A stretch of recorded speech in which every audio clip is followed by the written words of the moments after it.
welcome to my kitchen. My name is Cheri and today is Tip for Tuesday. So I have another really quick and easy tip for you. But before I get started, if this is your first time here, you love food, fun, and tips and tricks for your kitchen, go ahead, hit the subscribe button as well as the notification bell and check the description below. You can find details on how subscribing helps to feed the hungry. All right, so just like last week's tip, this one is really like quick and easy. It's very simple, but it's also one of those tips that I don't think a lot of people know about. So today I was making some soup and come to find out it's a little bit too salty. So if you're ever like salting your food as you're cooking and you taste it and you think, oh, probably needs some more salt, but you haven't quite let it cook yet, let it cook and let that salt kind of develop the flavor, because sometimes, you know, that's all it really needs. It's not that it needs more salt, it just needs some time to develop. And so I have made the mistake of thinking it needs more salt when it really doesn't, and then I get to the end product and I'm like, that's a little too salty.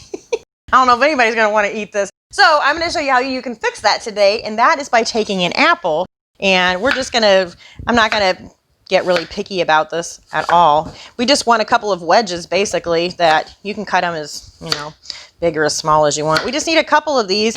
So I have some soup here, and like I said, it's a little too salty, so I'm just going to take these wedges.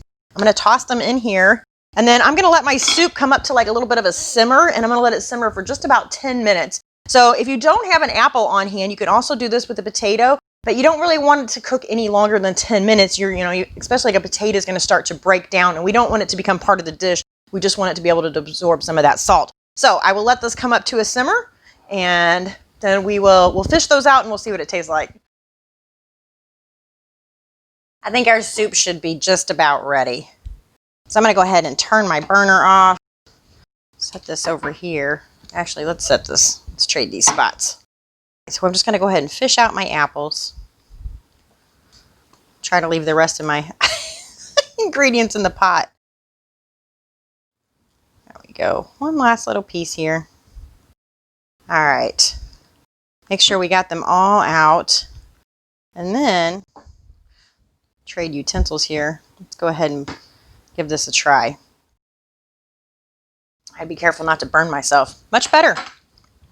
Again, it's not going to take out all the salt, but it can definitely take something that was inedible and make it edible. So I hope this is helpful to y'all. I hope you give it a try next time you find yourself with a really salty dish. And I thank you so much for watching. I'll see you next time. Bye.